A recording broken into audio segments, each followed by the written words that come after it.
जब 30s में होते हैं तो अलग अलग तरह की जिम्मेदारियां आ जाती हैं। अक्सर जो होता है महिलाओं की इस उम्र के आसपास पड़ाव में जो है शादी हो चुकी होती है, बच्चे हो चुके होते हैं, बच्चों की पढ़ाई होती है, कई बार जो होता है महिलाएं घर ले लेती हैं, तो होम लोन जैसे लक्ष्य भी होते हैं। तो ऐसे कुछ देखते हुए, ये सारी जिम्मेदारियों को देखते हुए सही इन्वेस्टमेंट मिक्स जो है वो क्या होना चाहिए? देखिए, जितनी आपकी उम्र है, यूजुअली हम 100 माइनस एज का एक बहुत अच्छा सिंपल सा फॉर्मूला देते हैं कि अगर आपको 100 रुपया निवेश करना है और अगर आपकी उम्र 30 साल की है, तो 100 में से अगर आप 30 को निकाल देंगे तो 70% यानी कि 70% या रुपीस आपको लॉन्ग टर्म या मीडियम टर्म में निवेश करना चाहिए। यूजुअली हम इक्विटी म्यूचुअल फंड में निवेश करने के लिए एडवाइस करते हैं। अगर आप डायरेक्ट इक्विटी करना चाहते हो, अगर आप में समझ शक्ति है, तो वो आप जरूर कर सकते हो। और जो आपकी उम्र है, यानी कि अगर आप 30 इयर्स के हो, 30% जो आपका निवेश है वो आपको protection planning, tax planning, emergency fund और डेट म्यूचुअल फंड में लगाना जरूरी हो जाता है। तो ये थोड़ा सा अच्छा एसेट मिक्स हो जाता है। लेकिन यहाँ पे मैं वापस एक चीज बताना चाहूंगी कि हर महिला एक अलग फाइनेंशियल बैकग्राउंड से है। वो कहाँ रह रही है, वो खुद कमा रही है, नहीं कमा रही है, सबका अलग एक नजरिया होता है। कोई मॉडरेट होता है रिस्क टेकिंग में, कोई एग्रेसिव होता है, कोई कंजर्वेटिव होता है। तो आपको अपने नेचर, अपनी साइकोलॉजी के हिसाब से एक अच्छे सलाहकार के साथ बैठ के अपना एसेट एलोकेशन या प्रोडक्ट मिक्स जो है, जो आपको समझदारी से चूज करना है। लेकिन यूजुअली हम यही सजेस्ट करते हैं कि जब आप छोटे हो तब लंबे समय के लिए इक्विटी में निवेश करो, और जैसे जैसे आपकी उम्र बढ़ती है वैसे आपको अपना एसेट एलोकेशन डेट या थोड़े से सेफ, जो लेस वॉलेटाइल प्रोडक्ट्स होते हैं ना, जिसमें कम वॉलेटिलिटी होती है, थोड़ा रिस्क कम होता है, चाहे रिटर्न्स भी थोड़ा कम होगा, आप उसमें थोड़ा सा अपना शिफ्ट कर सकते हो। गोल्ड जो है वो बहुत ही अच्छा एसेट क्लास है, लेकिन लंबे समय में रिटर्न्स इक्विटी के बरोबर नहीं देगा वो। तो आपको गोल्ड जो है वो इमरजेंसी फंड या फिर as a portfolio mix 10 to 15% जितना आप गोल्ड में डाल सकते हो। मेजॉरिटी आपका पैसा डेट, इक्विटी, गोल्ड और थोड़ा बहुत अगर आपको मल्टी एसेट फंड वगैरह में डालना है तो आप जरूर कंसिडर कर सकते हो, जिसमें रियल एस्टेट भी आ जाता है, इंटरनेशनल स्टॉक्स भी आ जाते हैं, और ये सारी चीजें अच्छी तरह से आप मैच कर सकते हो अपने हिसाब से। ठीक है, तो आपने बहुत अच्छे से ये बता दिया हमें कि 30s की जो महिलाएं हैं उनको किस तरीके से जो है अपना पोर्टफोलियो कर बनाना चाहिए, उनका क्या एसेट एलोकेशन जो है होना चाहिए। अल्पा जी ने आप सबको कहा है, मैं एक बार फिर से वही आपको बताना चाहूँगी कि देखिए, हम जो आपको जितनी भी सलाह दे रहे हैं एक जेनेरिक सलाह है। हमने एक उम्र का जो है वो दायरा लिया हुआ, उसके बाद हम आपको सारी चीज़ें बता रहे हैं। लेकिन आपके पर्टिकुलर मामले में आखिरकार आपके साथ जुड़े हुए क्या क्या लक्ष्य हैं, कितने रिस्क हैं आपके साथ जुड़े हुए, वो हम नहीं जानते हैं। तो इसलिए हम आपको सलाह ये देंगे कि एक बार आप अपने निवेश सलाहकार की ज़रूर मदद लें जब भी आप अपना पोर्टफोलियो जो है वो डिज़ाइन कर रही हैं, क्योंकि आपके लक्ष्यों के बारे में, आपसे जुड़े हुए रिस्क के बारे में उनसे बेहतर कोई नहीं समझ सकता है।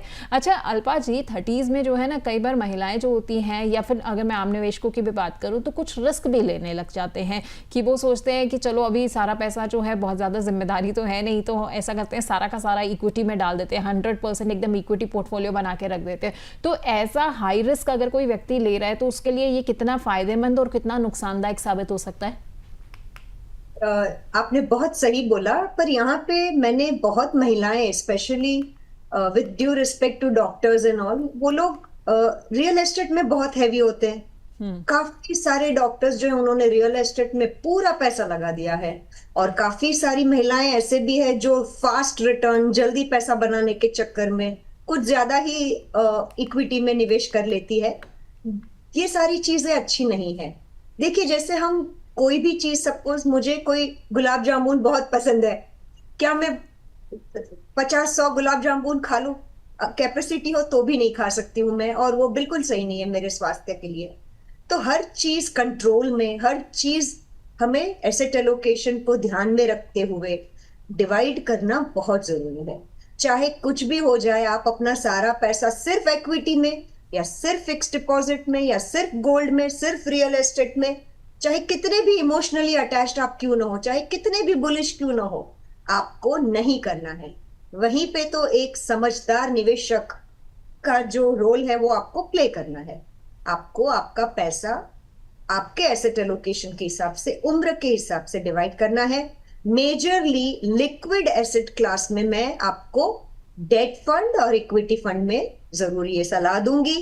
डेट फंड में, लिक्विड फंड में आपको अपना इमरजेंसी फंड करना है, और इक्विटी में आप हाइब्रिड फंड है, लार्ज कैप फंड है, मिड कैप फंड है, फ्लेक्सी कैप फंड है, बहुत सारे आपको ऑप्शंस है। आपको म्यूचुअल फंड के जरिए एसआईपी सबसे बेस्ट माध्यम है। अगर आप एसआईपी करेंगे तो मुझे लगता है ये बहुत अच्छी चीज है। बहुत बार महिलाएं जो है ना, स्पेशली कोविड में, मैंने कल ही सुना कि अपने डीमैट अकाउंट जो है वो 20 करोड़ पहुंच गए। आई एम श्योर 20 करोड़ में से 10-12 करोड़ शायद महिलाओं के हो, क्योंकि कोविड में सारी महिलाओं को, मुझे ऐसा लग रहा था कि इक्विटी मार्केट का बहुत ज्ञान मिल गया था। अच्छी बात है, आप करिए। मैं किसी का कॉन्फिडेंस ब्रेक नहीं करना चाहती हूँ, लेकिन समझदारी से करिए। और बिल्कुल ये शॉर्टकट फटाफट वाला माध्यम नहीं है। और जो पैसा हम कमाते हैं वापस शेयर बाजार में ही डाल देंगे तो ये गड़बड़ हो जाएगा। हमें अच्छी तरह से उसको यूज भी करना है, स्पेंड भी करना है, मजे भी करने हैं, और वापस उनको ऐसे निवेश करना है कि सिर्फ शेयर बाजार में ना डाले, प्रॉपर एसेट एलोकेशन को फॉलो करके एवरेज यील्ड अगर आपका 12% भी आपको मिलता है ना लॉन्ग टर्म में, I think it is a wonderful thing you are doing, and you are giving full justice to your own money and your portfolio. ज्यादा ग्रीड या ज्यादा फियर बिल्कुल अच्छी बात नहीं। ठीक है, तो ज़्यादा लालच भी आपको ज़्यादा नहीं करना चाहिए, ज़्यादा मार्केट से जो है आपको घबराना भी नहीं चाहिए। जब आप एक सही तरीके से पोर्टफोलियो अपना बनाएंगी, आप अपना एसेट एलोकेशन जो है वो सही करेंगी, रखेंगी, तभी जो है आपको जो मन मुताबिक रिजल्ट्स हैं वो मिल पाएंगे।